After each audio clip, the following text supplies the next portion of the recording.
আসসালামু আলাইকুম। শখের রান্নাঘর থেকে আমি হুসনিয়ারা সবাইকে স্বাগতম। আজকে আমি বাচ্চাদের অনেক পছন্দের একটি খাবার নিয়ে হাজির হলাম। আমার আজকে রেসিপি হলো ডোনাট।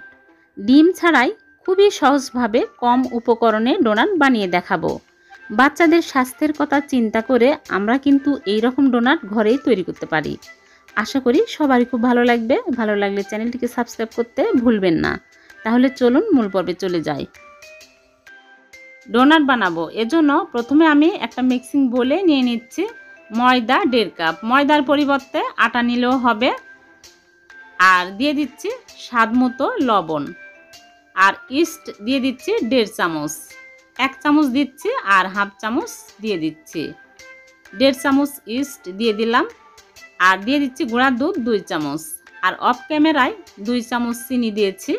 এখন ভালো করে মিক্স করে নিলাম। তারপরে 1 টেবিল চামচ সয়াবিন তেল দিয়ে ভালো করে ঘষে ঘষে মিক্স করে নিতে হবে। তারপরে হালকা কুসুম গরম পানি অল্প অল্প করে দিব আর ডোটা মেখে নিব। পানির পরিবর্তে আপনারা চাইলে লিকুইড দুধ হালকা কুসুম দিতে পারেন। আমার এখানে হাফ কাপের কম পানি লেগেছে। এই ডোটা একটু সফট করে মথে নিতে হবে, আর মাঝে মাঝে হাতে তেল লাগিয়ে ডোটা মথে নিতে হবে, তাহলে হাতে লেগে যাবে না। 7 মিনিট এই ডোটা একদম স্মুথ করে মথে নিয়েছি। এখন বল বানিয়ে বলের উপরে তেল লাগিয়ে, বাটিতে তেল লাগিয়ে ঢেকে রেখে দেব রেস্টে 1 ঘন্টা। 1 ঘন্টায় ডোটা ফুলে ডাবল হয়ে যাবে। ফিরে আসলাম 1 ঘন্টা পর। দেখুন ফুলে ডাবল হয়ে গেছে। এখন একটু মথে নিব বাটিতেই। তারপরে একটা প্লেটে নিয়ে একটা নাইফ দিয়ে সমান করে লেচি কেটে নেব। আমি এখানে বড় বড় করে কেটে নিচ্ছি। আপনারা চাইলে আরো ছোট ছোট করে ডোনাট বানাতে পারেন। এখন একটা করে লেচি নিয়ে এরকম করে বল বানিয়ে রেখে দেব। সবগুলো বানানো হয়ে গেলে আমি র্যাপিং পেপার দিয়ে র্যাপ করে আবারও 15 মিনিটের জন্য ঢেকে রেখে দিব। আপনারা চাইলে কোনো কাপড় দিয়েও ঢেকে দিতে পারেন। 15 মিনিট পর ফিরে আসলাম। এখন একটা বোতলের ঢাকনা নিয়েছি। এই ঢাকনা দিয়ে মাঝখানে এইরকম করে কেটে নিচ্ছি। খুব সহজে হয়ে যায় এই ঢাকনা দিয়ে। এরকম করে দেখুন অনেক সুন্দর হলো। সবগুলো আমি এরকম করে কেটে নিব। তেলে ভাজার পরে ডোনাটের শেপগুলো অনেক সুন্দর হয়ে যায়। সবগুলো আমি কেটে নিয়েছি। এখন তেলে ভেজে নিব। চুলায় প্যানে পরিমাণ মতো সয়াবিন তেল দিয়ে তেল গরম করে নিয়েছি। একটা একটা করে দিয়ে দিচ্ছি। চুলার আঁচ মিডিয়াম আঁচে করে রেখেছি। এখন উল্টিয়ে পাল্টিয়ে ব্রাউন কালার করে ভেজে নিব। দেখুন অনেক সুন্দর হলো। এরকম যখন বাদামি কালার হবে তখনই তুলে নিতে হবে। সবগুলো আমি ভেজে তুলে নিয়েছি। দেখুন ডোনাটগুলো অনেক সুন্দর হয়েছে।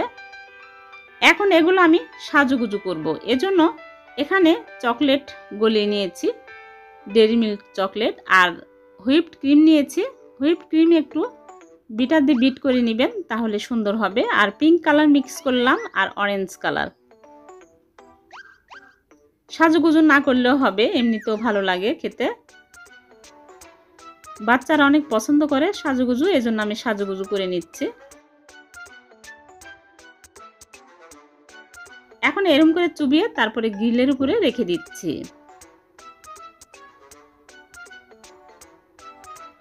ক্রিম যদি না থাকে তাহলে আপনারা চকলেট গলিও এরকম করে ডিজাইন করতে পারেন। এখন আমি ব্লু কালার এই পিঙ্ক কালারের মধ্যে দিয়ে মিক্স করে আরেকটা ডিজাইন করব।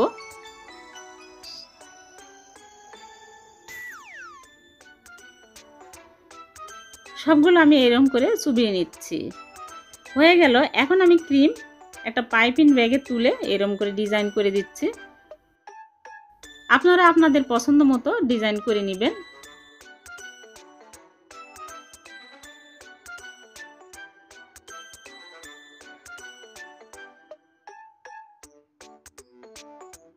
হয়ে গেছে। এখন আমি উপর দিয়ে স্প্রিংকেল দিয়ে দিব। স্প্রিংকেল আর সুগার বল। এখানে কালো স্প্রিংকেল নিয়েছি, দিয়ে দিচ্ছি। অনেক সুন্দর হয়েছে সবগুলোই। দেখুন বাচ্চারা অনেক পছন্দ করবে, অনেক মজা করে খাবে। হয়ে গেল ডিম ছাড়াই ডোনাট। দেখলেন তো কত সহজে হয়ে গেল। এখন আমি একটা প্লেটে সার্ভ করে নিচ্ছি। দেখুন সবগুলোই অনেক সুন্দর হয়েছে, বাচ্চারা অনেক পছন্দ করবে। আর একটা ডোনাট আমি ভেঙে দেখাচ্ছি, ভিতরটা কত সফট হয়েছে। একটা নাইফ দিয়ে আমি কেটে দেখাচ্ছি। দেখুন অনেক সফট হয়েছে।